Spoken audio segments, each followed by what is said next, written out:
I made the decision to have a sip of water in the living room since I couldn't sleep. Midnight has arrived. Trying not to make any noise as I descended, I was shocked to see that the lights were on. My son, his wife, and my husband were whispering to each other. "Have you noticed that? How frantic she appeared in her attempt to win our approval. It's very pitiful." My kid said, "Yeah, that was a funny look on her face when she saw the leftovers in the trash." Even though the croquettes and fried chicken weren't all that good, I nearly started laughing when she asked if we liked them. They called me worthless, made fun of me, and ridiculed me. Though I realised that things had gone too far for that, I prayed it was simply a terrible dream. I was at my breaking point. I had been neglected non-stop since my son and his wife moved into the new house we constructed a few months ago. With sinister grins, all three of them would glance at me. I used to feel angry and sad, but now I've stopped feeling anything. Making the decision to leave the house didn't take long. I went back to my room in silence and began searching for a short-term rental. I prepared the necessities for a suitcase the following evening after work. My spouse, my son, and his wife called me after I moved into the temporary apartment. "Mum, please return now. I had intended to take you out to supper this evening. Please return later." "Hey, how are you doing? Come home right now and stop being so obstinate." They were all chanting "Come back" at the same time. As I responded, I reviewed everything that had transpired. Lisa is my name. In addition to my full-time job, I oversee the home. Thomas, my spouse, is employed as well, and he regularly brings up his subordinates at the breakfast table. These days, young subordinates aren't even interested in picking up the phone. It's absurd. Now, things are different. You can accomplish anything with social media. They don't have a professional sense of duty. His never-ending anecdotes about the past would start when I was younger. I would listen to him with resignation every time. To put it plainly, my husband does not hold contemporary beliefs. He says things like, "Women should serve men," and "Men should work outside while women concentrate on housework and childcare." He enjoys acting as the lord and master since he can't tolerate losing control at home. He objected to the concept of my becoming a working wife when our kids were married and moved away. However, I was able to persuade him to allow me to work. He began talking excitedly, but I responded to his remarks about the new house we were hoping to construct with a lackluster tone. He had decided we need to purchase a new home, even though he was in his 50s. He stated that living in a new home instead of our old, dilapidated one would be more pleasant for us when we retired. But isn't the house we live in now adequate? Rather of reconstructing it, we may just renovate it. No, a new house is required. Thomas was adamant about moving forward with the construction of a new house and would not change his mind. In the end, we hired a builder of homes. "Let's invite our son and his wife to a celebration when it's done. They will adore it." He became enthusiastic and started organising the party's cuisine. I was aware that he would delegate all of the planning and serving to me while he made his menu selection. Silently, I told myself. My spouse and I moved into the newly finished home shortly after it was built. The room was softly scented with the distinct perfume of fresh wood. "Aren't you happy we constructed it?" He boldly pushed up his chest. I couldn't help but feel a little pleased at that very moment, even if it felt a little too roomy for just the two of us in a 2-story house. To commemorate the new house, Thomas and I threw a housewarming party a month later and invited our son and his wife. Wide-eyed with awe, our son Andrew and his wife Emma entered the house. They couldn't stop expressing their amazement, even though they now reside in an apartment.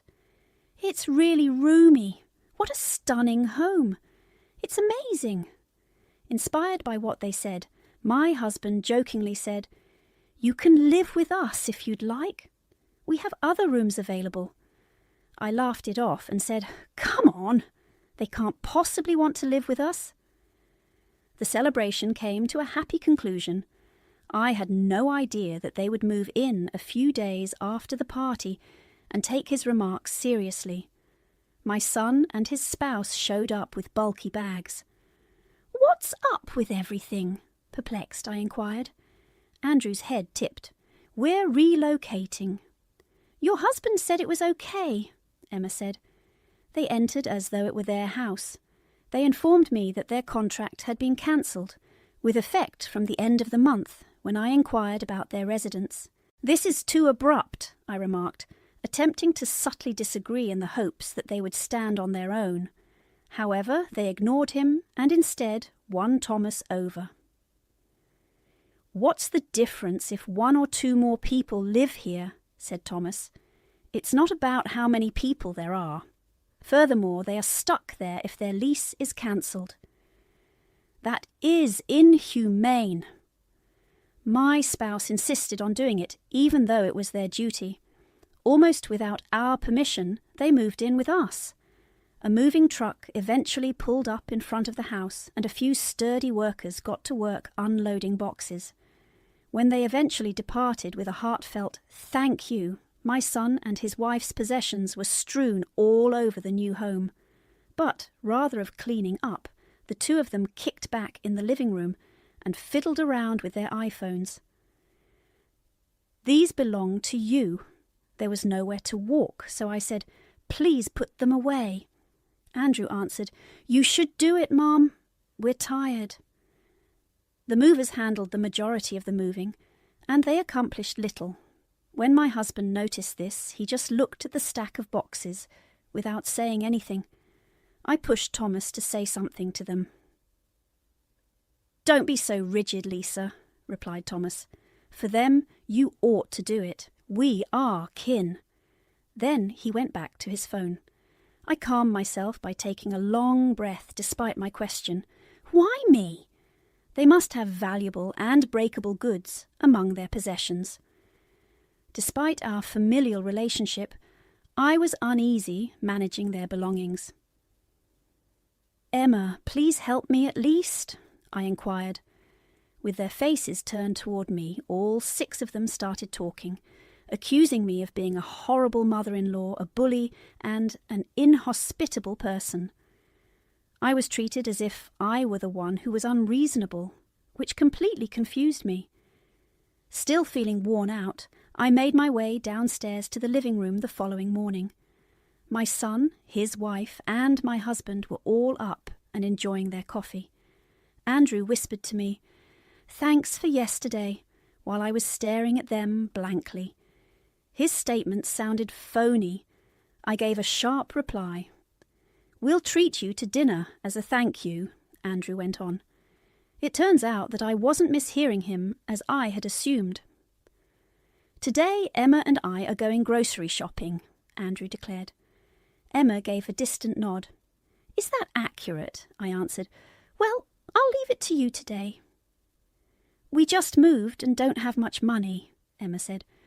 "Yeah, so we actually need to borrow your card," Andrew responded. I blinked, startled.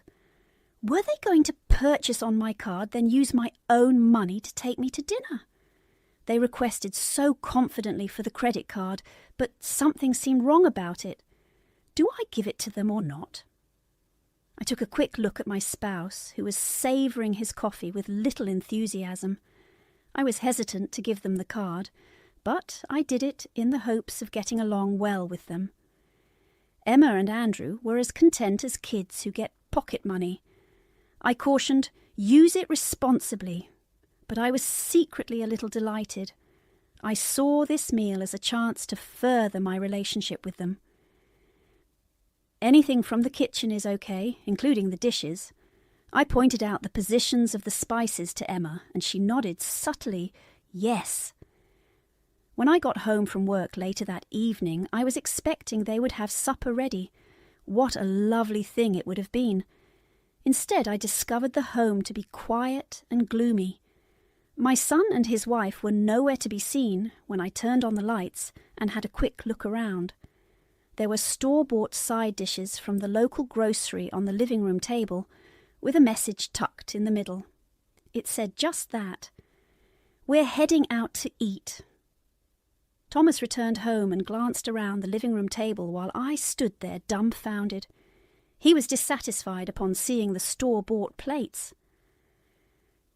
"You're the housewife," yelled Thomas. "Don't be lazy. It's not me." Andrew and Emma promised to take care of dinner tonight. Despite their promise to prepare dinner, I was left with a feeling of unease even after the meal, I responded, exasperated. I was going to face my son and his wife about what had happened the night before, no matter what. I said, "Good morning," but it felt as though I had said nothing at all. Nobody answered. They had acknowledged me at least until yesterday. Sensing a problem, I yelled, "Andrew, Emma!" more loudly. Andrew burst in the door, looking shocked, and said, "Oh, apologies." "We slept in too late. We're about to go. Could you prepare our breakfast?" It surprised me. They had caused me so much bother that they had just vanished. I was confused and offended. With a troubled heart, feeling overtaken by the circumstances, I prepared breakfast. The idea of moving out of the house and into a temporary apartment was the only comfort I had. I prepared to get out